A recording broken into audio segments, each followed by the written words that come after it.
আসসালামু আলাইকুম, সবাই কেমন আছেন? আজকে আমি রান্না করব খাসির নেহারি। আর আগামীতে কোরবানি ঈদ আসতেছে, সবারই প্রয়োজন।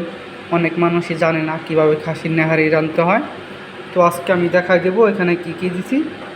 প্রথমে এখানে সুন্দরভাবে খাসির পায়াটা ধুয়ে নিছি। আর খাসির পায়াটা ধোয়ার সময় সব সময় আপনারা একটা জিনিস করবেন, তাহলে খাসির পায়াটা একবার সাদা ফকফকা হয়ে যাবে। সেটা হচ্ছে একটু ময়দা দিয়ে ধুইবেন।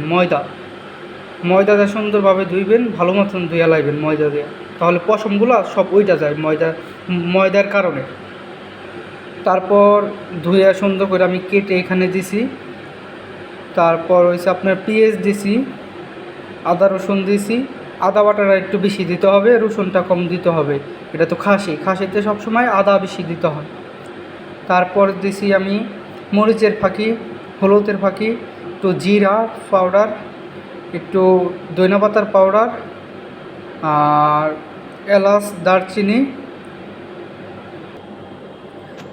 দারচিনি, লং, তেজপাতা এগুলা দিমু। আর এখন অয়েল দিমু। এখানে 20 থেকে 30 গ্রাম তেল আছে, এখন দিয়ে দেব।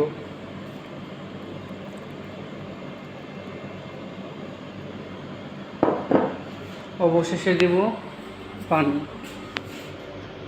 এখন দিয়ে দেব আমরা পানি পরিমাণ মতো।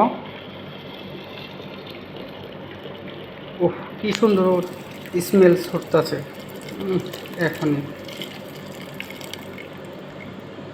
পানি আরও দিতে হবে। আর পানি গরম হতে হতে আপনাদের আর একটা কথা বলে দেই, আমি তো সব একসাথে দিয়া ফেলাইছি।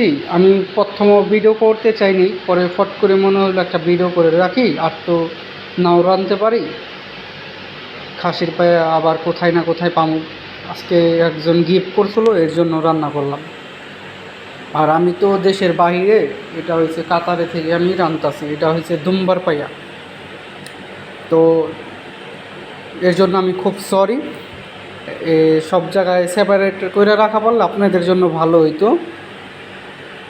যাই হোক, তারপর আপনারা ভিডিওটা মনোযোগ দিয়ে শুনেন কী কী দিছি। একদম পারফেক্ট নেহারি হবে, ঢাকার নেহারি, আমাদের পুরান ঢাকার নেহারি। অবশেষে আমার পানি দেওয়া শেষ, পানিটা একটু ফুল করে দেব।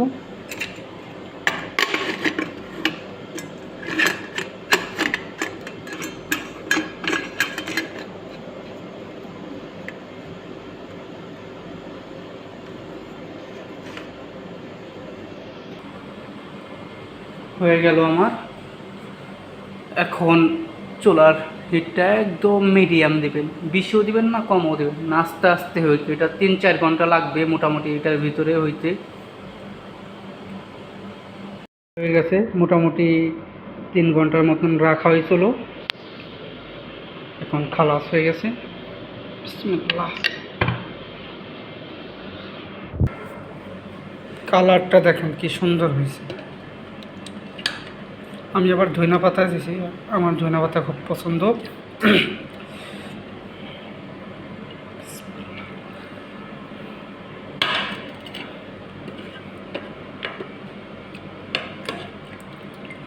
বক্সে করে রাইখা দেব।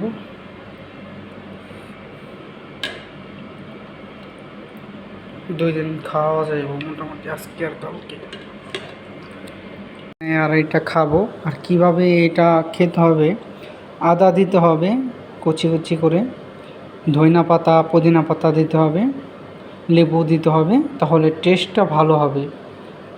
তো এটাই খাওয়ার প্রসেসিং। এখন একটু টেস্ট করে দেখি কেমন হয়েছে।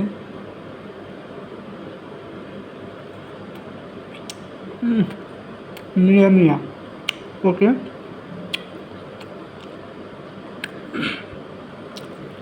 আল্লাহ হাফেজ, ভালো থাকবেন সবাই।